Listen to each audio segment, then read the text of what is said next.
distributed against their will. This is the wrong, and it's just so horribly wrong. And it's a very abusive situation, like in some cases people have never seen before. And today we're making it totally illegal.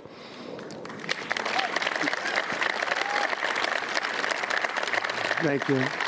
Upon hearing the stories of so many women affected, our First Lady made stopping these abuses a top priority, and she was given tremendous support because she'd go up to people and talk about it. They say, yeah, we know about it. We have the problem. Can we do something? And she did something about it with the help of a lot of the people, especially the political people sitting here today. Among Melania's guests in the gallery during my address to the joint session of Congress was a 15-year-old young person, Elliston Berry, whose image was turned into an illicit deepfake by a peer. Elliston, where are you? Are you around? Stand up, darling. That's fine. Beautiful. It's great. Thank you. You look fantastic. Elliston quickly became a powerful advocate committed to preventing other girls from suffering the same abuse. Elliston, we salute you and we thank you very much, and it's an honor to have you with us today. Great job you've done. Also with us are several other brave Americans whose lives were rocked by online harassment, including Francesca Manny, as well as a South Carolina State Representative, Brandon Guffey, and his family, who have lost their son to suicide after he was targeted in an internet extortion scam, of which you have a lot of them, a lot. I want to thank you both for your incredible work and to reach this important day. Could you stand up, please? Thank you. Thank you very much. Great job. I've read about it. Thank you very much. It's a real honor to have you here, because there's no place like the White House, I found out. You know, you have a lot of places, and I just left some of the richest places, and we loved them, and they gave us a nice contribution of about $5 trillion, but this is a special place. Even they talk about it, so it's great to have everybody here. Under the law, I will sign in just a moment. Anyone who intentionally distributes explicit images without the subject's consent will face up to 3 years in prison.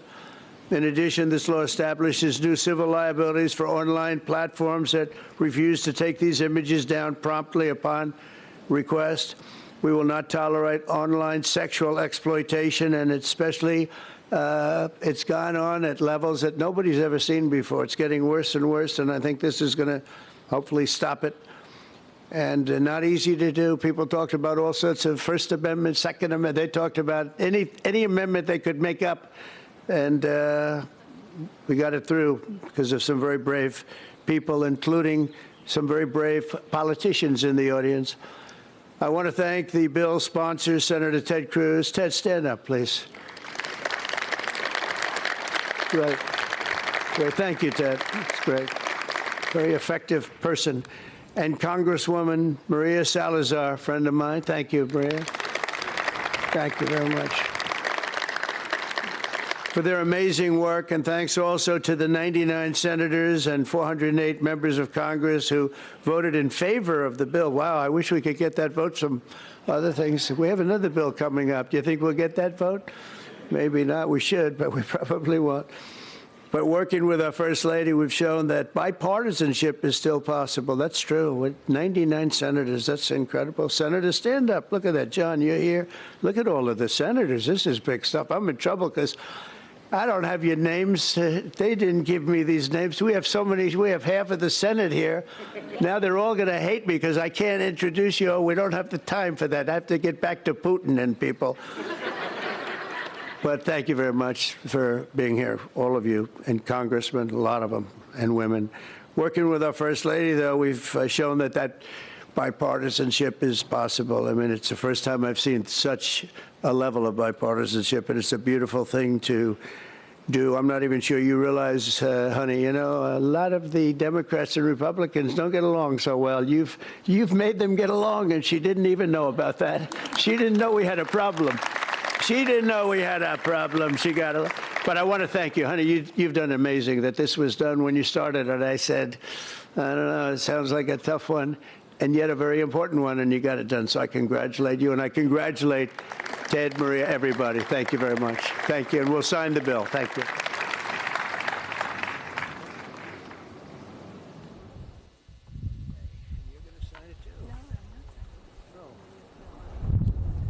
your name? Chuck Wesley. It's been around a long time, huh? Come on around. That's beautiful. Come on around. Hey, look at that. Thank you for doing this. Thank you. You did it. Got it. President Trump now signing the Take It Down law into law. This is a bill that criminalizes non-consensual intimate imagery. It gives victims of online abuse an opportunity to raise their objection and puts a limit on social media sites as to how quickly they have to move to take down some of this imagery, also referred to by several names, including revenge porn. I want to bring in our senior Washington correspondent, Hallie Jackson. Hallie, the president mentioned it, but it was worth repeating. This is true bipartisan legislation being signed here. Lester, there's not much these days that can get 400-plus votes of support in the House of Representatives. This bill did. It passed through the Senate via unanimous consent. There is so much bipartisan support for something like this, which does criminalize individually, and this is important here, the publishing of these images, known as, AI deepfake porn, essentially, along with what's often called revenge porn. And the reason why this is important, this isn't something where amorphously these big tech companies are on the hook for liability here. This punishes the individual person who knowingly publishes these images online. It then gives these tech companies 48 hours to take it down. We talked about the bipartisanship here in Washington. What's also notable, Lester, is that sometimes when you have bills like these, now a law that takes on tech companies, the tech companies are maybe on the opposite side of the argument. Not in this case. You have companies like Microsoft, Amazon, Google, Meta that are all in support of this Take It Down Act. So this really is, in many ways, a unified front. To the degree that there is any pushback on this, Lester, it comes from privacy advocates, for example, some of whom worry that this law could be abused or manipulated by people in power. But largely, you're seeing a lot of support. And it's because of people like the woman you're about to see, the teenager you're about to see on the left side of your screen in the white. That's Elliston Berry. You, I know, are familiar with her. She has been featured on our programs here at NBC News. She's a teenager, high school student who found herself the victim of this AI deepfake imagery. Her picture passed around without her consent, created by AI. And she has talked about how she did not know what to do. Her mother did not know what to do. There was nothing on the books to help her for this, to create some accountability here. And that's why she, her mom, and others have taken this now to the steps of Congress and here to the White House to try to get something done, Lester. Notable, too, that the First Lady, Melania Trump, this is really a big moment for her, one of the first big moments that we've seen where she's taken on this mantle of her Be Best initiative in this second term, Lester. Yeah, a rare sighting of the First Lady in this second Trump term. We want to note the president and First Lady appear to be making their way out of the Rose Garden. The president mentioned he has more calls to make. He talked on another matter, talked about some of the important calls he's made today with regard to peace in Ukraine and pressing the leaders for negotiation. Let me bring Gabe Gutierrez into the conversation on that. Gabe, where do we stand? Hi there, Lester. Well, I just tried to ask President Trump whether he planned to meet face-to-face with Vladimir Putin. He appears to have backed off what he had said last week, that in order to have a permanent ceasefire in Ukraine, or even a 30-day ceasefire, he would need to meet face-to-face with Putin. Earlier today, you heard him talk about it right there. He had about a 2.5-hour phone call with Putin. After that, he spoke with Ukrainian President Zelensky, as well as top European leaders as well. There was an agreement to start negotiations immediately for some type of ceasefire, but notably no ceasefire was agreed to during this call. No announcement of any sanctions.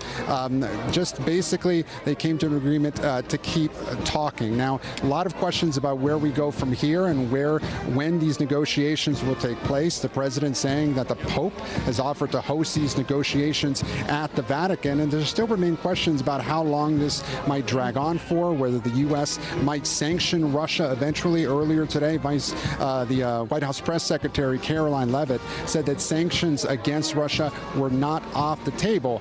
Over the last several days, we've also seen a bit of a softening of tone with regards to Ukraine. Yesterday, Vice President J.D. Vance meeting with Ukrainian President Zelensky in Italy, and earlier today, speaking with reporters as he left Italy, said that it could be possible that the U.S. was more than willing to leave these negotiations if Vladimir Putin was not serious about peace. Of course, that would be something that Ukraine would not want. They don't want the U.S. to leave these negotiations. But the president, this was a very high-stakes phone call earlier today, and that Vladimir Putin actually spoke publicly first after the call, called it very constructive. But no deliverables here, just simply an agreement to keep these negotiations going on.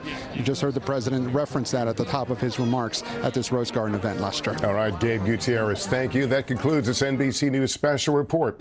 We'll have much more ahead on our streaming network, NBC News Now, online at NBCNews.com, and a full wrap-up when I see you back here for NBC Nightly News. I'm Lester Holt in New York. Good day, and thank you for watching.